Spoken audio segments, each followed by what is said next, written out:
Ассаламу алейкум, карандашла. После длительного перерыва я вновь записываю видеоролик. Длительное молчание связано с прошедшими выборами нового состава правительства в изгнании Республики Восточный Туркестан. Проблемы с выборами и участниками выборов были, есть и, видимо, еще будут.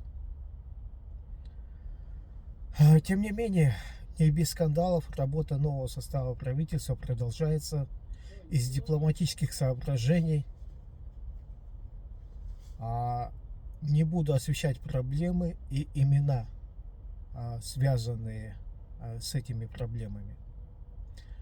Но уже точно известно, что с некоторыми псевдопатриотами мы вынуждены были расстаться и навсегда.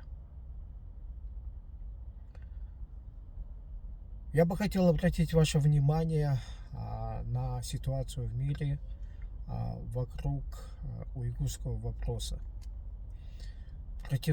Противостояние США, стран Запада с Китаем усиливается. Это противостояние происходит по всем фронтам. Экономические, политические, военные, то есть по всем направлениям.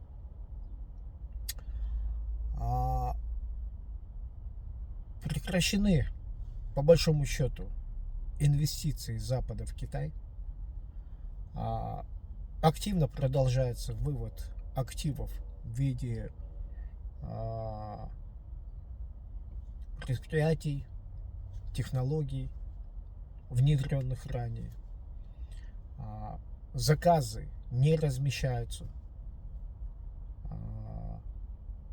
Заказы в основном уходят в страны Азии, такие как Вьетнам, Индия, Сингапур, Малайзия, Тайвань, как вы понимаете. США все больше размещает заказов в Латинской Америке.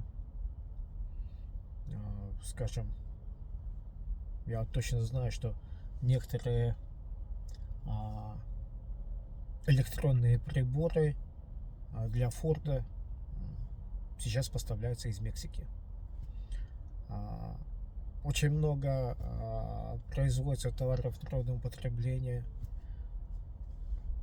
даже в Эквадоре, не говоря уже о Мексике, там, Бразилии и так далее. Мало того, с каждым днем все больше усугубляется в связи с этим проблемы в экономике Китая. На сегодняшний день Китай имеет задолженность перед западными странами более 30 триллионов долларов. То есть, если раньше, допустим, Китай спокойно брал, скажем, кредиты, и эти кредиты, в общем-то, давались на долгосрочный период, то вот это кредитование прекратилось, да, то есть, допустим, к примеру, начиная, если мне память не изменяет, с 2021 года прекратилось кредитование со стороны Международного финансового фонда, который кредитовал Китай в последние годы, вот до отказа, 1,2 триллиона долларов, причем под 1,5% годовых.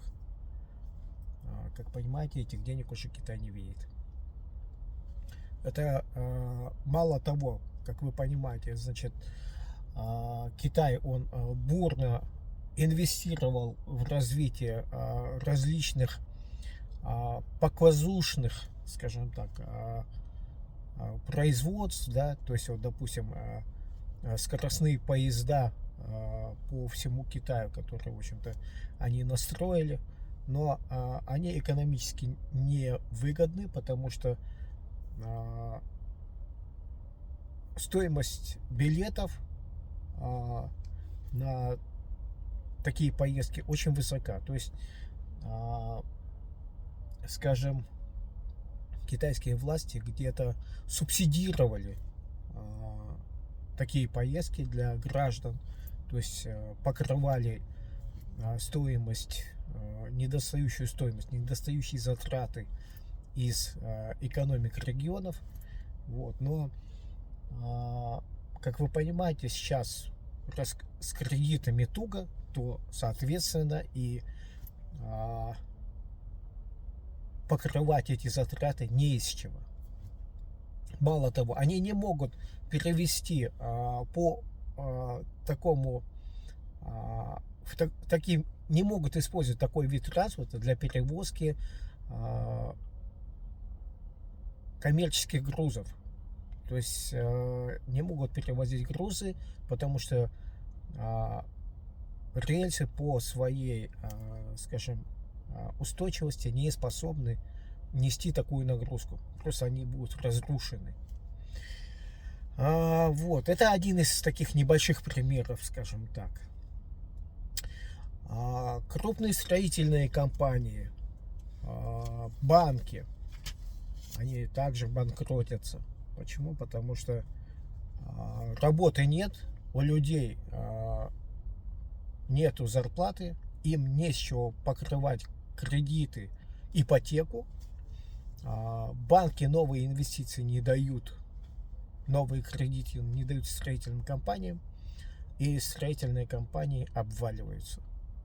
То есть известно уже о разрушении достаточно многих крупных строительных компаний в Китае, то есть о их банкротстве.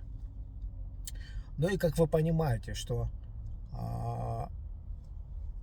в этом случае, то есть помимо того, что громадное количество людей потеряло работу в самой строительной индустрии или в банковской сфере, да, еще плюсом где-то в 2 раза, наверное, если не в 3 раза, теряют работу те, которые обслуживают, скажем, вот эти проекты. То есть банковские проекты, там, снабжение, там, канцелярии, там, технологии, там, допустим, там, интернетом, связь, там. У строительных компаний это производители бетона, блоков, окон, дверей, арматуры, ну и все прочее. То есть все валится. И если мы обратим внимание на последние сообщения, которые прозвучали буквально недели-две назад, что более 1200 вагонов на казахстанско-китайской границе стоят, не запускаются китайской стороной, а это вагоны, в общем-то, со стройматериалами, с металлом,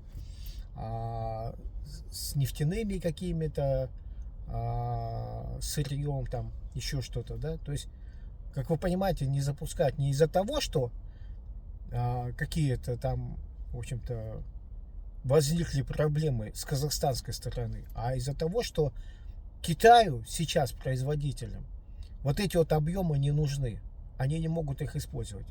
Но как только они пересекают границу Китая, соответственно, они должны быть доставлены производителям, заказчикам, и те должны рассчитаться с казахстанской стороной.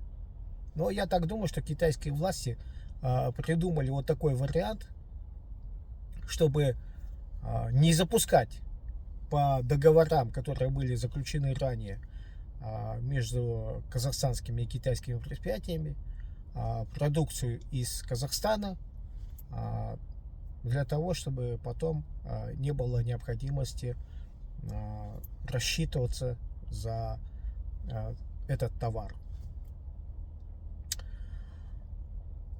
Экономика Китая вообще уже в тупике, по большому счету. То есть власти не знают, что делать, в каком направлении двигаться. рынки сбыта в мире активно теряются,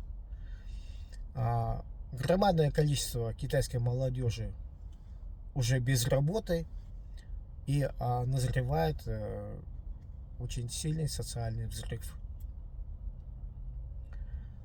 В США и в Европе, конечно, аналитики, исследователи китайской экономики, они делают выводы, в общем-то, и там понимают, что Китай для того, чтобы отвлечь свое население, свой народ от вот этих вот социальных проблем, китайские власти вынуждены будут развязать войну, как это сделал Путин в России, для того, чтобы отвлечь от социальных проблем свое население, и развязал войну в Украине.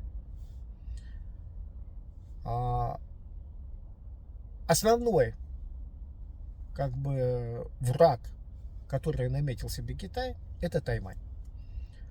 Соответственно, скорее всего, Китай будет, во всяком случае, он сейчас выжидает, он боится начинать, потому что думает, что США и Европа еще достаточно имеют силы и вооружения, чтобы как бы встать в защиту Тайваня. США и Европа, они тоже не хотят этой войны. И, соответственно, они, в общем-то, сейчас приняли такую стратегию, что для того, чтобы избежать зависимости от Китая в микроэлектронике, если Китай захватит Тайвань, тоже сейчас активно строится несколько заводов по производству микрочипов в Европе и в Америке. Допустим, вот в прошлом году Байден, в общем-то, так заявил, да, что в штате Нью-Йорк и еще, по-моему, в Техасе где-то строятся 2 завода по производству микрочипов. Ну, и, как вы понимаете, что заводы заводами, но, скорее всего, основные технологии, основные оборудования, технологические линии и, конечно же, ведущие специалисты, инженера, разработчики с Тайваня, они все будут перевезены на предприятия США и Европы. Соответственно, если Китай и захочет захватить Тайвань, то получится так, что он захватит только голые стены вот этих производств. Вот. Ну и, соответственно, тогда Америка и Соединенные Штаты и Европа, они Тайвань просто отдадут, и воевать, в общем, не будет необходимости. Вот.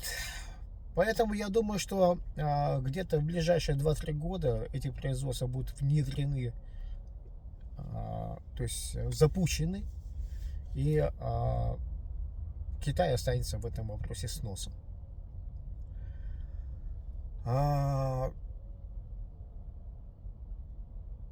Мы понимаем в нашем правительстве, что от решения тайваньского вопроса зависит очень сильно и уйгурский вопрос. И поэтому, в общем-то, мы имеем определенные связи, переговоры и, скажем так, какие-то взаимные ожидания. Помимо этого, как я вам сказал, что на Китай идет наступление и в политическом плане, то есть постоянно поднимается вопрос по правам человека в Восточном Туркестане. Вот. И если не сегодня, то в очень скором будущем Конгресс США может принять закон, признающий оккупацию Китаем Республики Восточный Туркестан. Ну и, как вы понимаете, после принятия такого закона Америкой, аналогичные какие-то правовые акты примут и западные страны. Таким образом, как вы понимаете, готовится правовая база по признанию независимости Республики Восточный Туркестан. Ну, скажем так, мир с каждым днем меняется, ситуация меняется. Но то, что касается уйгурского вопроса и Тайваня, ну, соответственно, обескравливание китайской экономики, тренды идут только в одну сторону. И я думаю, что в недалеком будущем мы увидим развитие этой ситуации, скажем, в положительном ключе для уйгурского народа. На сегодня пока все, что я хотел сказать. Будет еще чем с вами поделиться, или вы захотите, чтобы я осветил какие-то вопросы, пожалуйста, пишите. Я постараюсь на все ответить. Спасибо, всего доброго.